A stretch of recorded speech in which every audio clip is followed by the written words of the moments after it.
Namo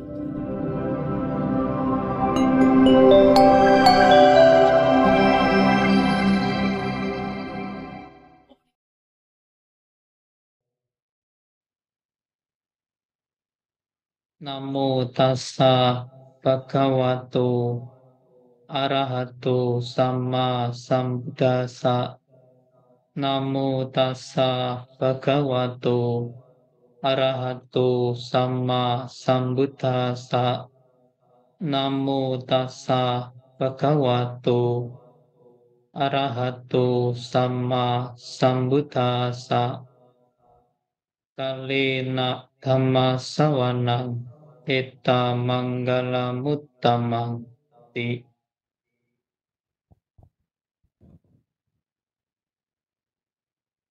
Para pandita, Rama dan Ramani, Bapak Ibu, saudara-saudari sekalian, selamat pagi, terpujilah Sang Buddha, Namo Buddhaya. Namo Buddhaya. Ya, pada kesempatan pagi hari ini, Bapak Ibu sekalian telah meluangkan waktu untuk datang ya ke wihara, kemudian melakukan banyak perbuatan jasa. Nah, ini dikatakan adalah orang yang bijaksana. Ya, karena orang yang bijaksana itu tahu kebahagiaan yang besar. Ya, tidak hanya mementingkan kebahagiaan yang kecil. Apa maksud dari perkataan tadi, Bapak Ibu dan saudara-saudari sekalian? Orang-orang yang mau mengorbankan ya kebahagiaan yang kecil untuk memperoleh kebahagiaan yang besar, inilah orang-orang yang dikatakan orang bijaksana. Karena tahu manfaatnya kebahagiaan yang besar ini akan membuat saya lebih bahagia daripada kebahagiaan yang kecil. Apa contohnya? Contohnya pada kesempatan malam hari ini. Pagi hari ini. Ya, pagi hari ini kita sama-sama, ya, saya dari sini dan Bapak Ibu sekalian di sana, melakukan perbuatan bajik. Ya, tentunya kalau kita tahu dan mengerti, ya, seminggu, ya, 1 minggu itu kita sudah beraktivitas. Ya, mungkin ada yang kerja dan sebagainya. Ya, waktunya untuk istirahat, waktunya untuk mungkin berlibur. Ya, kalau kita eh, tidak punya ya kebijaksanaan yang lebih, terkadang untuk datang ke wihara akan susah. Ya, jadi kalau wah ini sudah waktunya hari Minggu, wah saya ini capek. Ya sudah seminggu saya kerja, sudah banyak aktivitas yang saya lakukan. Atau bagi pelajar mungkin sudah 1 minggu waktunya untuk istirahat dan sebagainya.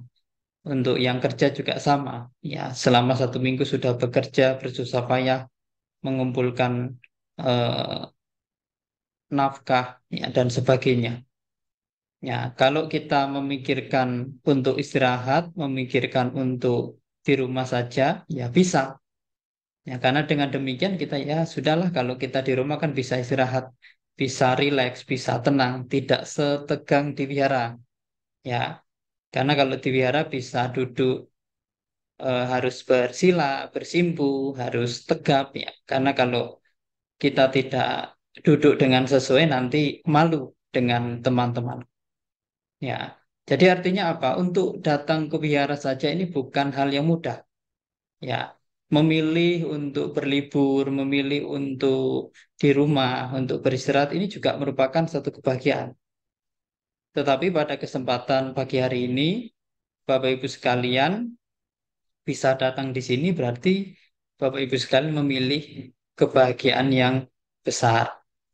Ya, Jadi kalau tidak ada halangan, tidak ada waktu, ya kita harus memilah dan memilih mana yang harus saya utamakan, mana yang harus saya abaikan. Ya, di depan saya lihat banyak tempat duduk yang kosong ya. Jadi bisa saja ya, atau ada halangan atau memang ya memerlukan istirahat dan sebagainya.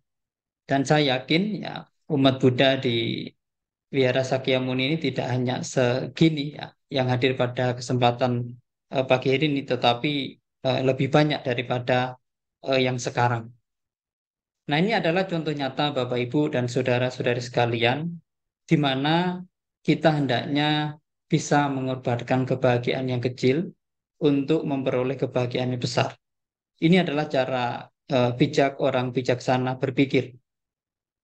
Kemudian, contoh lain ya, dalam kehidupan ini ada kondisi-kondisi ya, hal-hal yang mungkin saja menyebabkan kita memperoleh kebahagiaan. Ya, misalnya contoh kecilnya berdana makanan. Ya, berdana makanan ini kalau makanan kita simpan untuk persiapan itu juga akan memperoleh kebahagiaan. Tetapi umat Buddha yang mengerti biasanya membagikan, ya, membagikan sebagian makanan untuk didanakan kepada siapapun, termasuk juga kepada para biku. Karena mengetahui buah dari perbuatan ini kebahagiaannya sangat besar. Ya, kalau kita tidak punya keyakinan untuk memberi itu sangat susah. Ya, untuk memberi itu sangat susah karena apa? Berpikir ya mengumpulkan kekayaan ini sangat repot. Ya, mungkin bagi yang bekerja ya dimarah, ditekan dengan atasannya, kemudian dibela-belain untuk bangun pagi.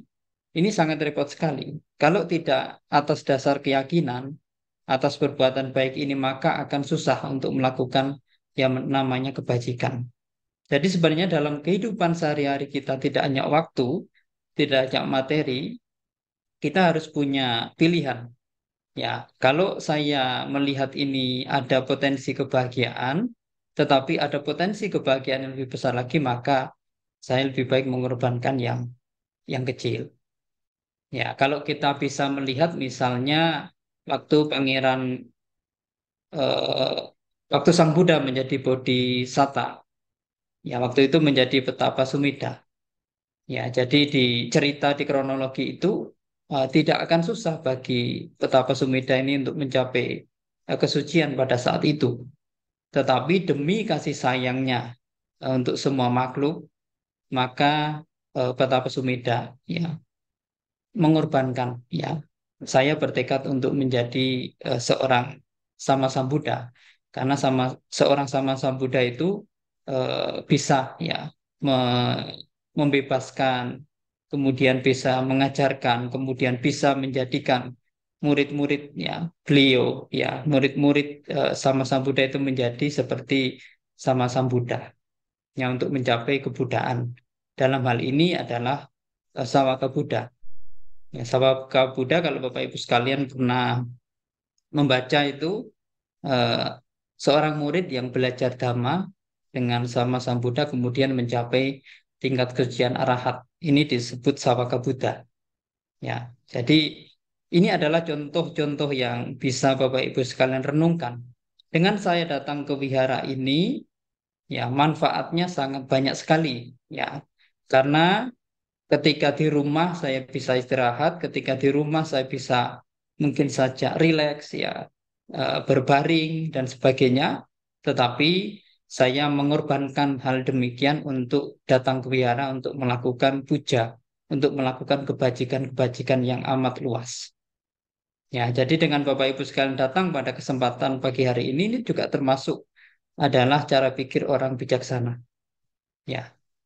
Nah, Bapak Ibu dan saudara-saudari sekalian, di pengumuman mungkin Bapak Ibu sekalian sudah membaca ya tema yang akan saya bawakan pada kesempatan pagi hari ini.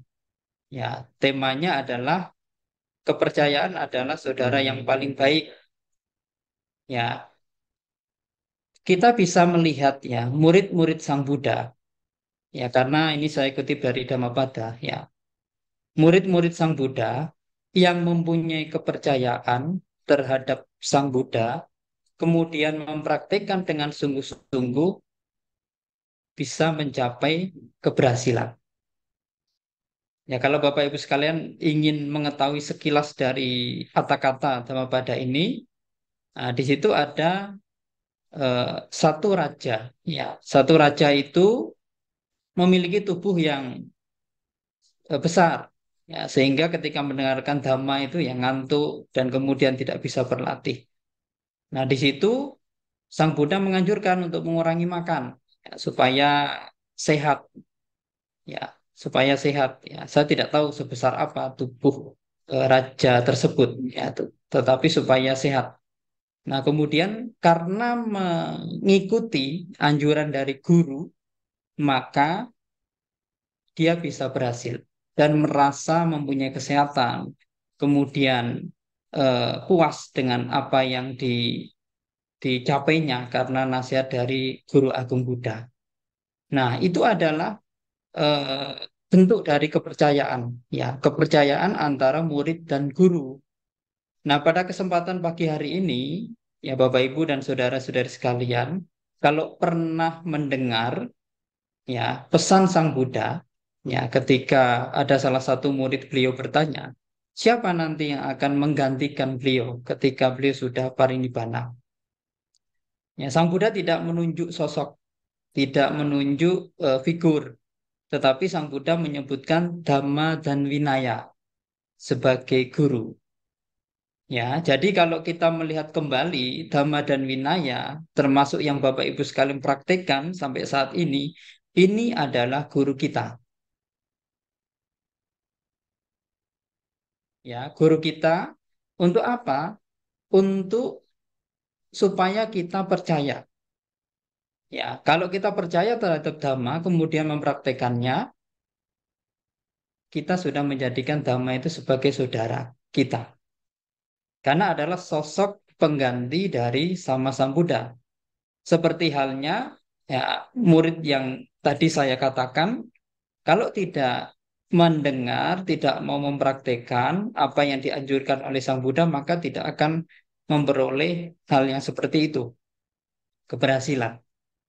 Ya, saya kira juga sama dengan murid-murid yang lain ya, seperti Bante Bante yang Arya yang sudah mencapai kesucian Arhat juga sama. Ya, jadi menganggap ya menghormati punya kepercayaan ya terhadap ajaran yang disampaikan oleh gurunya. Nah, terus bagaimana pada dunia modern ini yang harus kita percaya adalah Dhamma dan Vinaya atau bahasa modernnya Tipitaka. Ya, Tipitaka yang kita jadikan pegangan dalam kehidupan sehari-hari. Kalau bisa dikecilkan lagi secara kecil itu ya Pancasila Buddhis. Ini adalah saudara kita. Ya, kita harus punya kepercayaan terhadap sila-sila yang kita jalankan. Seperti berumah tangga ya Pancasila Buddhis. Ya, saya yakin ya di sini punya kepercayaan terhadap Pancasila Buddhis yang Bapak Ibu sekalian pegang ya. Di awal tadi sudah meminta Pancasila Buddhis. Nah, di sini merupakan salah satu bentuk dari kepercayaan. Karena ketika Bapak Ibu sekalian percaya dengan Pancasila Buddhis, Bapak Ibu sekalian menjadikan Dhamma itu sebagai saudara. Karena dikatakan kepercayaan adalah saudara yang paling baik. Siapa yang kita percaya? Dhamma, ajaran Sang Buddha. Nah, tentunya bukan hanya Pancasila Buddhis, tetapi banyak butir-butir Dhamma yang lain yang harus kita praktekkan dalam kehidupan sehari-hari. Ya, ini adalah pembuka ya, bagaimana kita mempunyai kepercayaan terhadap Dhamma, kemudian mempraktekkan, kemudian mendapatkan hasil dalam kehidupan sehari-hari. Bapak, Ibu, dan saudara-saudari sekalian, kepercayaan ini dibangun dari keyakinan, ya, keyakinan yang kita bentuk yang kita jadikan karakter kita untuk landasan kita berpraktik. Ya, jadi kalau Bapak Ibu sekalian punya keyakinan, ya jangankan hanya datang ke wihara, ya kebaikan-kebaikan atau perbuatan baik yang mungkin saja bisa mengorbankan hal yang besar bisa Bapak Ibu sekalian tinggalkan. Ya, kalau kita punya keyakinan terhadap Dhamma, ya jangankan hanya datang ke wihara, hanya berdana dan sebagainya. Hal-hal yang lebih besar itu bisa kita praktekkan. Karena apa? Kita punya keyakinan. Nah, oleh karena itu, keyakinan ini penting untuk ditanamkan di dalam diri kita. Ya, jadi kalau kita punya keyakinan, kita mantap dengan dhamma, maka kita akan praktek dengan enak, dengan senang hati. Ya, selain itu juga penting Bapak Ibu sekalian untuk mengetahui ya dampak dari eh, perbuatan ya, karena yang namanya keyakinan itu punya kaitan dengan hukum perbuatan. Apa yang saya maksud dengan hukum perbuatan dan buahnya? Paling tidak kita mengetahui, oh ada hukum perbuatan. Kalau saya melakukan A, ya buahnya akan seperti ini yang akan saya dapatkan. Paling tidak seperti itu gambaran secara kasarnya. Untuk lebih mudahnya, di dalam Dhammapada itu ada perumpamaan ya. Oh ya, orang yang melakukan perbuatan baik ya melalui pikiran, ucapan dan badan jasmani ya, ketika berbuah itu buahnya kebahagiaan. Tetapi sebaliknya, ya ketika seseorang melakukan perbuatan buruk melalui pikiran, ucapan dan badan jasmani, ketika berbuah itu buahnya penderitaan. Ya, jadi kalau zaman dulu Sang Buddha mengumpamakan buah dari perbuatan baik itu seperti bayang-bayang yang mengikuti bendanya. Kemudian buah dari perbuatan buruk itu seperti roda pedati yang mengikuti langkah kaki lembu. Kenapa? Dua hal ini sama-sama mengikuti, tetapi yang satu dianalogikan sebagai buah dari kebaikan, kemudian yang satu dianalogikan buah dari perbuatan buruk. Kita tahu ya secara pasti ya dan pada umumnya pasti tahulah ya yang namanya perbuatan buruk. Buah dari perbuatan buruk itu identik membuat kita menderita. Ya, apa contohnya? Ya, dalam kehidupan ini mungkin ada yang dicela. Ya, kita menderita. Oh, saya tidak menderita, Bante. Ya, ketika dicela, wah hebat berarti. Ya, di situ sudah ada pemahaman dari hukum perbuatan. Ya, kemudian apa? Oh, saya ditipu. Ya, kalau tidak tahu ini juga akan membuat kita menderita. Ya, kemudian apa? Sakit-sakitan. Kalau tidak tahu juga membuat kita menderita. Ya, karena eh, yang lalu saya bertemu dengan eh, umat yang ini punya pengalaman yang unik ya. Jadi waktu dia sehat itu dia selalu ya memesan ya, bukan memesan ya, berpesan kepada anaknya ya. Kalau ya manusia ini begitu lahir ya wajar ya mengalami sakit, wajar mengalami usia tua, juga wajar mengalami kematian. Ya, tetapi memang umur ya umat ini ya sudah tua ya sekitar 60 atau 70 begitu. Tetapi begitu ya si yang mengatakan terhadap anaknya ini mengalami sakit, wah paniknya setengah mati. Ya, terus ragu dan banyak sekali hal-hal. Ketika saya tanya kenapa itu terjadi, ya Bante ternyata saya takut, ya takut dengan kematian. Dan anaknya ini bertanya, Bante dulu ya orang tua saya ini ketika masih sehat sering mengatakan, Ya, manusia itu ya pasti mengalami usia tua karena posisinya memang sudah tua. Kemudian mengalami sakit, kemudian mengalami kematian. Kenapa ya Bante kok ini kok pas mengalami sakit kok malah kayak gelisah dan tidak tenang. Ya, jadi apa yang bisa kita lihat dari sini Bapak Ibu sekalian? Umumnya kalau kita dalam keadaan baik itu mengatakan apapun akan mudah. Ya, misalnya teman kita mendapatkan musibah, ya, misalnya ya keluarganya ada yang meninggal, orang tuanya meninggal gitu. Ya, sabarlah kehidupan memang seperti itu. Ya, tidak mudah. Semua makhluk mempunyai kamarnya sendiri. Tetapi nanti ketika itu berbenturan atau kondisi-kondisi seperti itu, ya bertemu dengan kita, kita menghadapinya, itu sangat tidak mudah. Ya nanti bisa dilihat ya. Ketika kita mengalami kondisi yang tidak enak itu, ya tidak melulu apa yang kita nasihatkan kepada orang lain itu bisa kita gunakan. Ya karena sangat mudah, sangat susah sekali. Ya sangat susah sekali untuk apa? Untuk menerapkan dhamma ini di dalam batin kita. Ya, misalnya contoh lain. Oh ya, kita tidak bisa loh. Ya, kalau misalnya dihina itu membalas dengan menghina. Tapi seberapa kuat ketika itu bersinggungan dengan kita. Ya, kalau tidak ada kesadaran, tidak ada pemahaman yang benar, itu otomatis kita pasti akan marah. Ya, tidak mudah untuk menerapkan dhamma itu kepada diri sendiri.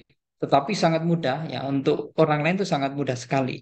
Kita bisa menasihati, bisa memberi motivasi, tetapi ketika berbalik itu yang kita alami, seberapa kuat kita untuk menghadapi itu.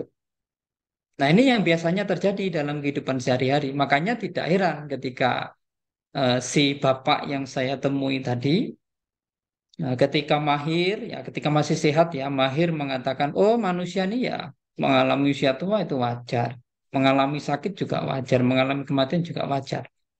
Ya, itu yang selalu di apa disampaikan kepada anaknya. Tetapi ketika ya dia mengalami rasa rasa yang menyebabkan dia tidak nyaman, yaitu rasa sakit ya, sakit itu tidak mudah untuk diterapkan dalam kehidupannya supaya dhamma itu mengena dalam batinnya ya ya ini adalah bagian dari kehidupan kita jadi begitu juga dengan praktek-praktek yang lain ya sila dan sebagainya itu bukan sesuatu yang mudah ya misalnya dalam kehidupan ini kita misalnya tidak berbohong misalnya ya ini eh, lumayan ya ya biasanya kalau tidak dengan kesadaran kita lumayan untuk melakukan ya berbohong.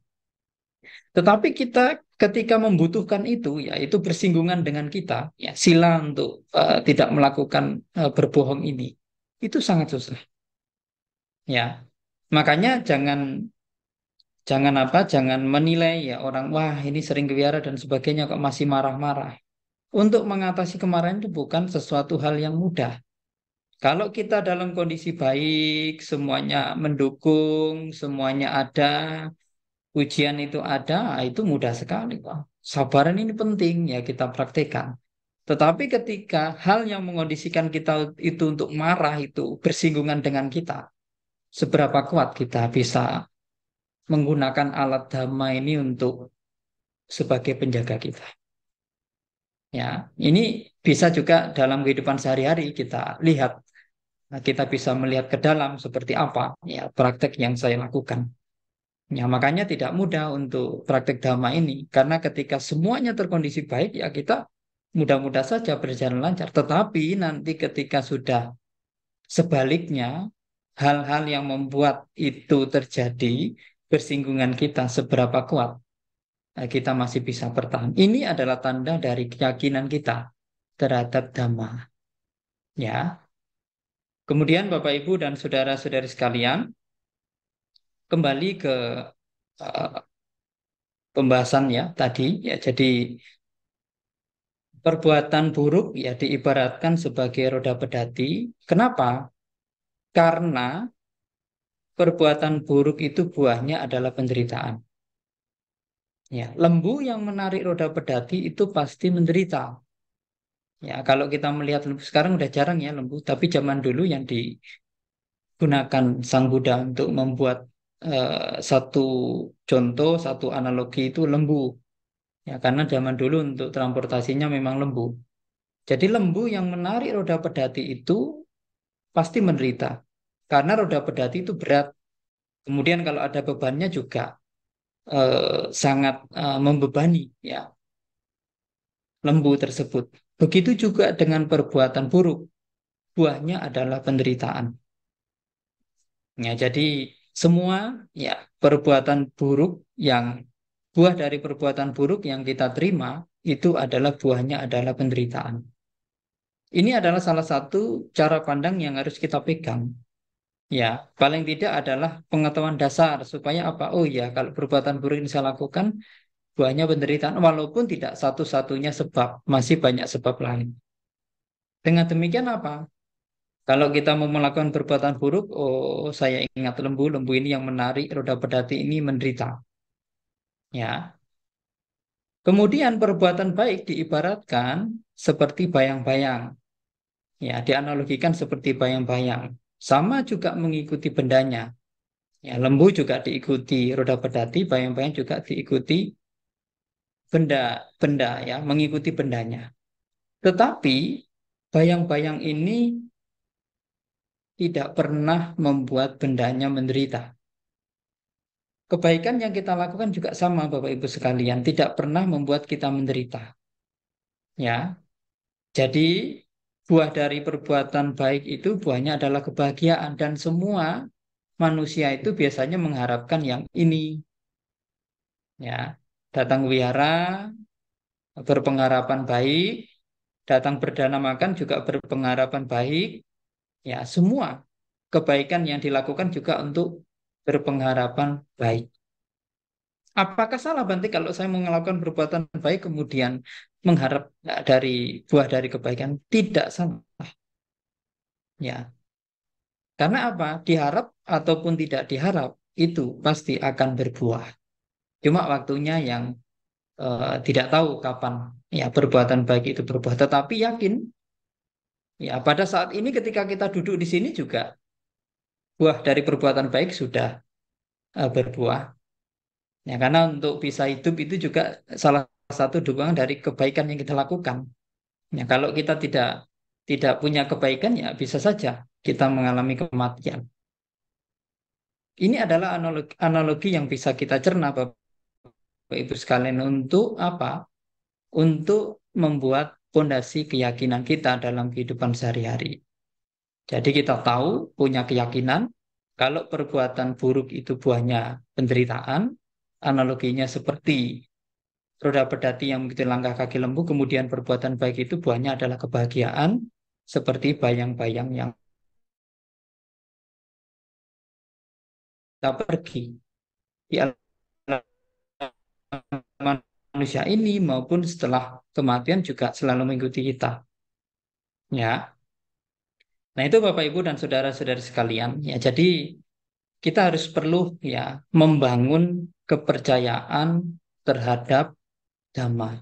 Dengan kita punya kepercayaan terhadap Dhamma, maka kita menjadikan Dhamma itu sebagai sahabat kita yang paling baik dalam kehidupan ini. Karena kita tahu Dhamma adalah ajaran-ajaran yang membuat ya menyingkap yang mana yang baik, mana yang buruk, mana yang harus saya praktekkan, mana yang tidak harus saya praktekkan di dalam kehidupan sehari-hari. Ya, paling tidak kalau Bapak Ibu sekalian punya keyakinan, ya Pancasila Buddhis itu sebagai pegangan, sebagai sahabat Bapak Ibu sekalian. Karena Pancasila Buddhis itu luar biasa manfaatnya. Ya, untuk kehidupan sosial, bahkan disebutkan di situ untuk mencapai nibbana pun dasarnya dari Pancasila Buddhis itu. Ya, jadi itu sangat penting ya, jangan dilupakan. Dan kemudian harus diingat ya, seberapa kuat saya punya keyakinan terhadap dhamma yang saya praktekkan ini. Ya, karena tidak mudah menggunakan alat ini ketika kita terdesak. Ya, karena seperti Pancasila Buddhis ini bekerja itu ketika kita menghadapi hal-hal yang mengondisikan untuk melanggar Pancasila Buddhis itu. Itu sangat luar biasa bekerjanya di situ. Ya, seperti pembunuhan makhluk hidup misalnya. Ya kalau tidak ada kondisi ya kita enjoy saja. Ya, enjoy saja untuk menghindari wong tidak ada kondisi. Tetapi nanti ketika ada kondisi, wah itu sangat susah.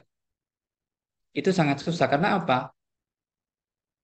Ini yang dimaksud oleh Sang Buddha. Bagaimana kita punya usaha untuk menggunakan alat-alat dhamma ini di dalam kehidupan sehari-hari.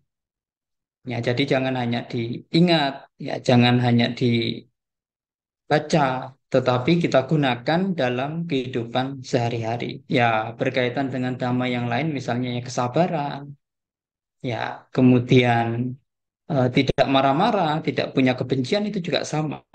Ya, kalau kita tidak dalam kondisi eh, mengalami kondisi-kondisi yang menyebabkan kita marah, menyebabkan kita benci itu mudah untuk kita praktekkan.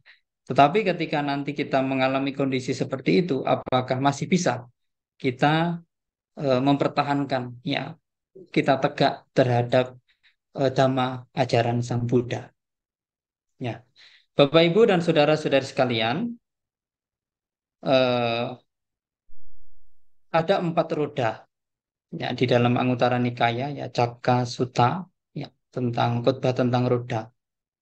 Ya, ketika 4 roda ini berputar, maka para dewa dan manusia yang memilikinya akan segera mencapai keberkahan berupa kebesaran dan kekayaan berlimpah. Ya, jadi ada 4 ya. Kalau Bapak Ibu sekalian bisa memutar ya, bisa menggunakan 4 roda ini, maka hal-hal baik akan mendatangi Bapak Ibu sekalian. Yang pertama, menetap di tempat yang sesuai. Ya, mungkin saja Bapak Ibu sekalian pernah mendengar ya, menetap ya, atau berdiam di tempat yang sesuai. Di tempat yang sesuai ini bagaimana, Bante? Tempat yang tidak menimbulkan. Ya, kalau misalnya Bapak Ibu sekalian itu keluar rumah ya, atau meninggalkan tempat tinggalnya, itu tidak menimbulkan keraguan. Ya, karena tidak menimbulkan keraguan, keraguan itu maksudnya bagaimana? Keraguan itu kalau, oh saya ini keluar rumah, ya kira-kira ini rumah saya tinggal ini aman atau tidak? Berbahaya atau tidak? Kalau aman, kalau tidak berbahaya, maka ketika kita melakukan aktivitas yang lain itu bisa menjadi normal karena tidak ada gangguan. Ya, kemudian tempat yang sesuai itu bagaimana? Tempat yang sesuai itu ya tempat yang pertama nyaman. Kemudian yang kedua, kita bisa mengakses ya, mengakses artinya kalau kita keluar ya ke wihara dekat, tidak terlalu jauh. Ya, kemudian tetangga, rumah dan sebagainya kompleks itu tidak tidak apa tidak menimbulkan kekhawatiran ya ketika kita meninggalkan harta dan kekayaan yang Bapak Ibu sekalian miliki. Nah, ini penting supaya apa? Supaya apa yang Bapak Ibu sekalian lakukan itu bisa tenang, ya, tidak menimbulkan kecemasan, ya, tidak menimbulkan kekhawatiran, ya. Jadi di sini saya yakin ada yang pernah mempunyai masalah mungkin ya, masalah dalam hal bertempat tinggal. Oh, di sini tidak sesuai Bante, misalnya banyak hal-hal yang membuat saya tidak nyaman. Ya, datang ke wihara pun jauh, ya tidak bisa dekat dan teman-teman untuk berdiskusi ya secara dhamma juga jauh. Jadi saya ya kesehariannya ya tidak melakukan hal itu. Nah, ini yang pertama Bapak Ibu sekalian. Jadi kita penting untuk menetap di tempat yang sesuai, ya berdiam di tempat yang sesuai.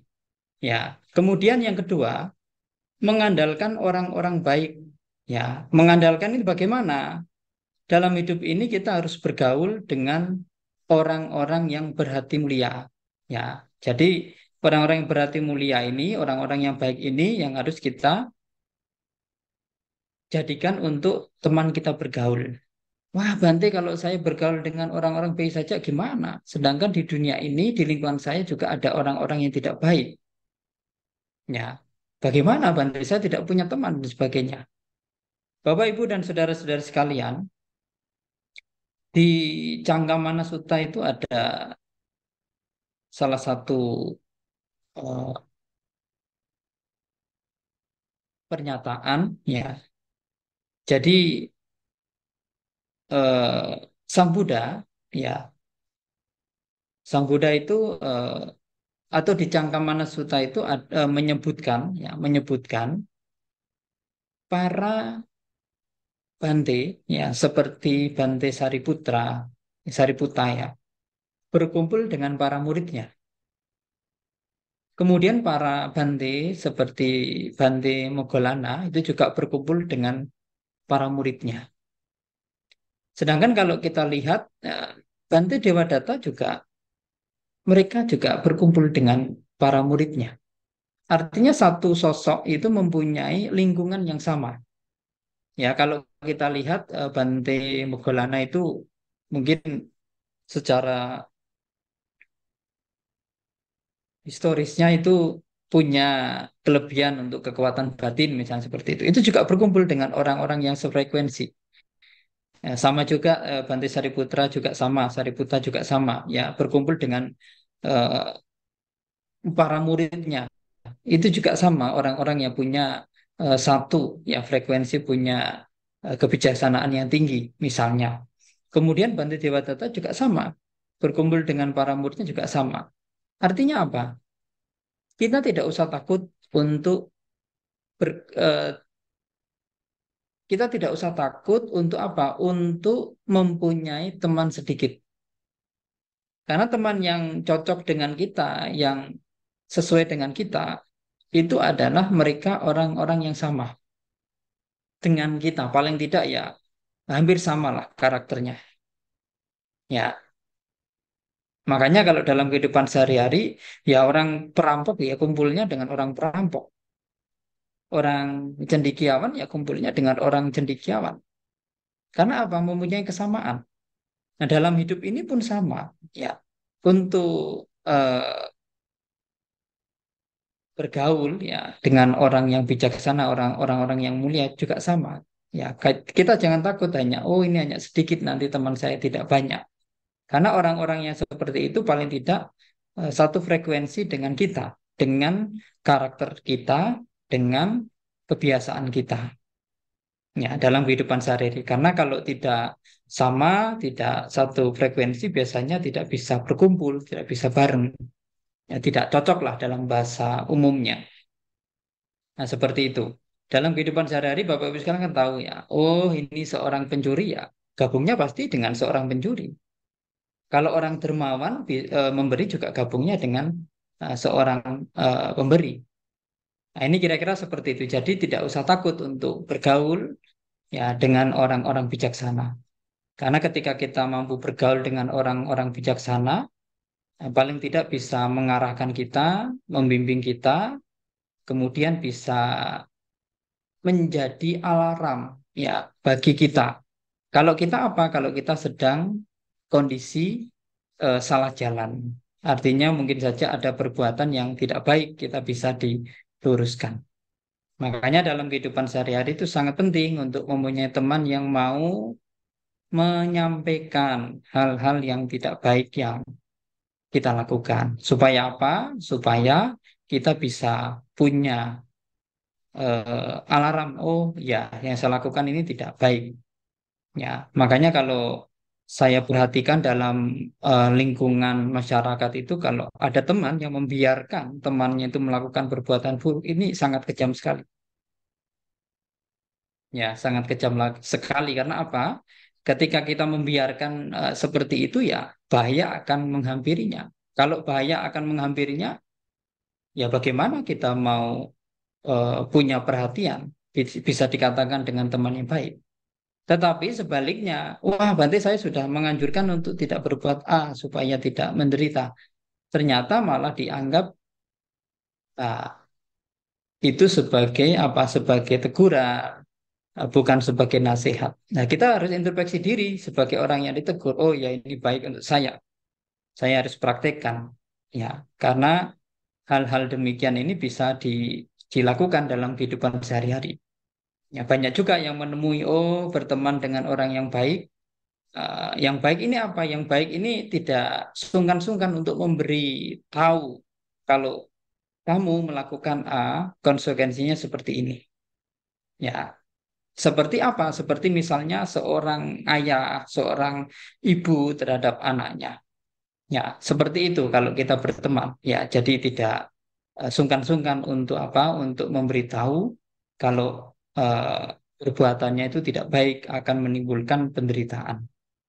Ya, ya. Namun dalam kehidupan ini ya ada di mana kita mengalami satu hal yang biasanya kalau kita memberi nasihat, memberi teguran dianggap negatif, ya tidak baik. Ya, tapi saya yakin kalau kita punya teman yang baik, bukan seperti itu respon kita.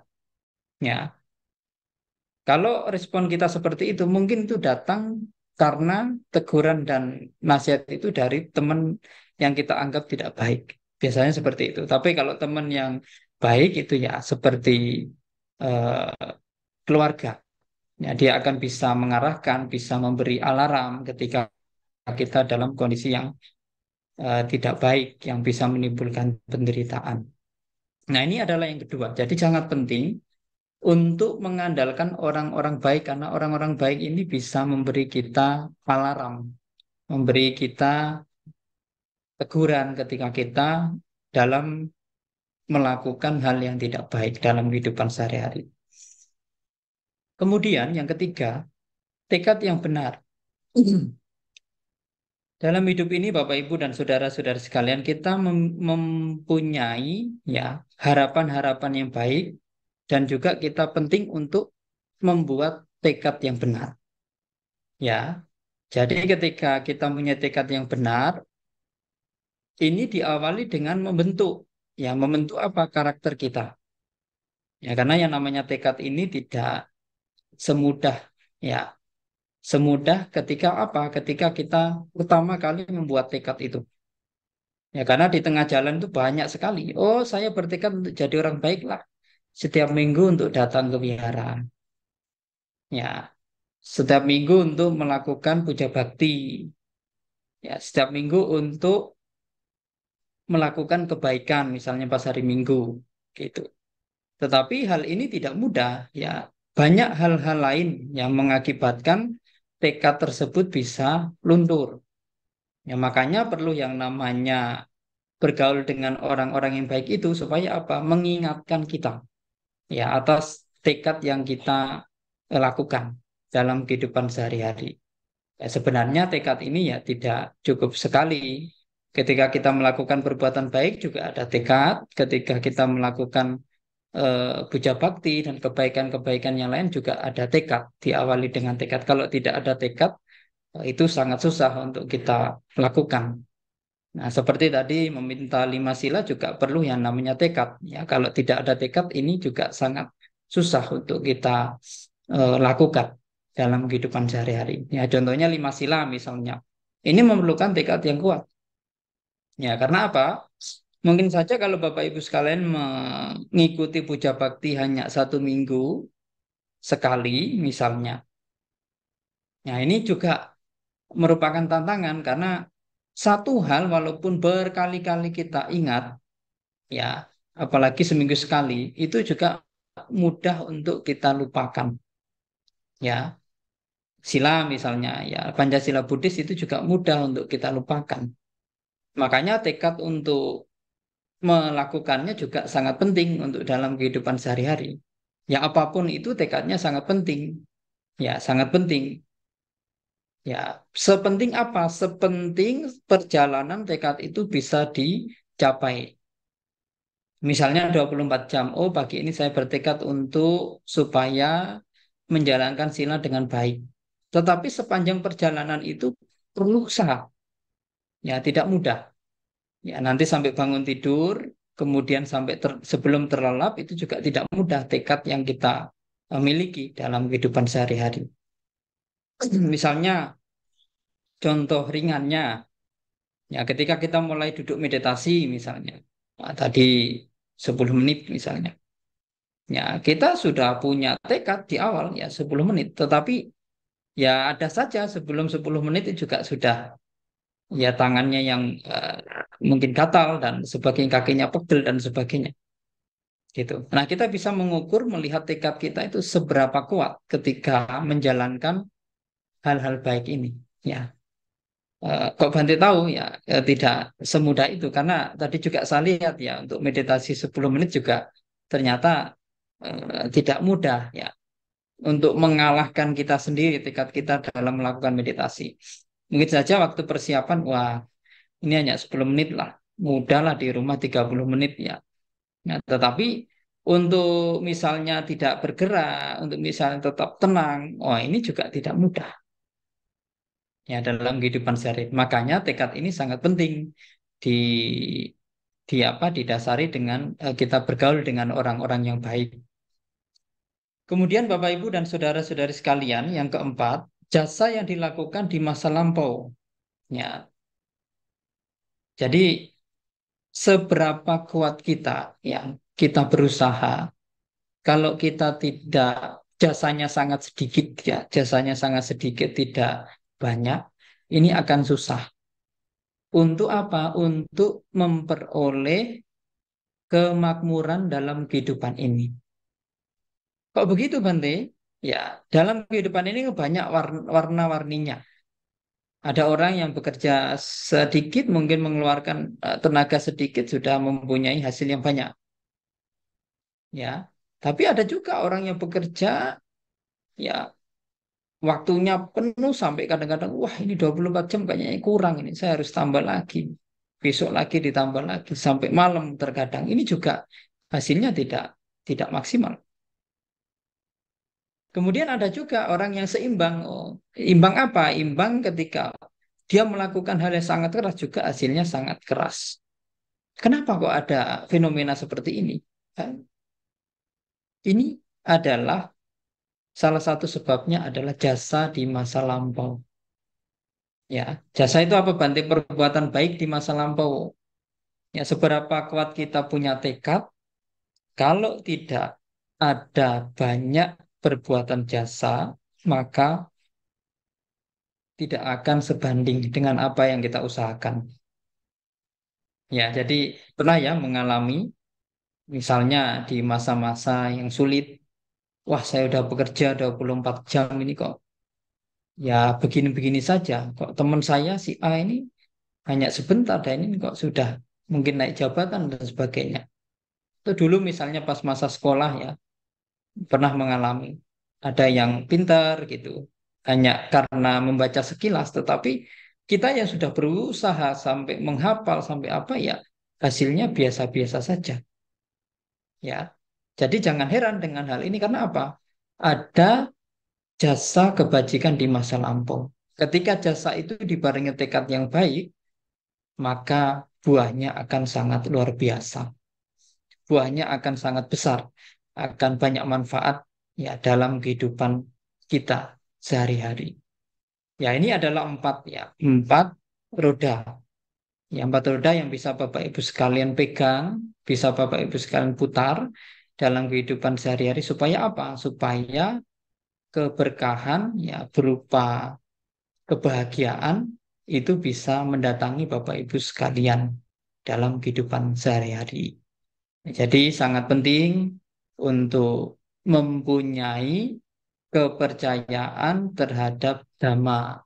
Ya, ketika kita mampu mempunyai kepercayaan terhadap dhamma, maka kita sudah menjadikan dhamma itu sebagai saudara kita yang paling baik. Ya, melebihi apa? Melebihi saudara-saudara yang lain yang kita kenal pada umumnya. Ya, karena dengan praktek dhamma, dengan belajar praktek dhamma kemudian mempraktekkan itu maka keberkahan-keberkahan akan kita dapatkan bahkan untuk pencapaian padamnya kilesa juga bisa kita dapatkan dalam kehidupan sehari-hari. Nah, itu Bapak Ibu dan saudara-saudari sekalian yang penting untuk kita catat dalam kehidupan ini supaya kita menjadi orang yang bisa selalu ya memegang dhamma, ya membangun kepercayaan terhadap dhamma, ya menjadikan dhamma itu sebagai saudara, ya sehingga dimanapun kita berada kalau ditanya siapa saudara kita yang paling baik, ya dhamma, karena dhamma adalah guru kita. Ketika kita mau ya mempraktekkan dengan baik, ya nanti akan kita dapatkan hasil dengan baik, ya seperti salah satu murid Sang Buddha ya ketika dianjurkan untuk tidak makan banyak, untuk menjaga tubuhnya dengan baik, ya dia memiliki kesehatan yang baik, ya. Kemudian dia merasa tenang, kemudian dia mencapai apa yang namanya kebahagiaan, sehingga mempunyai kepuasan, mempunyai kepercayaan terhadap Sang Buddha. Ya, karena kita kurang beruntung, ya, ya, tetapi ya bukan kurang beruntung ya, kita kurang kurang tepat waktunya ya. Bisa katakan kurang tepat waktunya karena apa? Kita tidak bertemu dengan Sang Buddha, tetapi kita masih bisa bertemu dengan guru kita, Dhamma dan Vinaya. Karena Sang Buddha menunjuk Dhamma dan Vinaya itu sebagai pengganti beliau, sehingga kita harus membangun kepercayaan ya kepada Dhamma dan Vinaya agar apa? Agar kita mempunyai saudara yang paling baik, saudara yang bisa mengentaskan kita dari penderitaan-penderitaan yang ada di dalam kehidupan ini. Ya, semoga Bapak Ibu sekalian ya senantiasa bisa praktik Dhamma dengan baik, bisa mempunyai kepercayaan terhadap Dhamma dengan baik, kemudian bisa menjadikan Dhamma sebagai saudara dalam kehidupan sehari-hari, sehingga mencapai kebahagiaan, ya kebahagiaan dalam kehidupan ini, kebahagiaan dalam kehidupan yang akan datang, bahkan kebahagiaan nibbana. Semoga semua makhluk hidup berbahagia. Sadhu.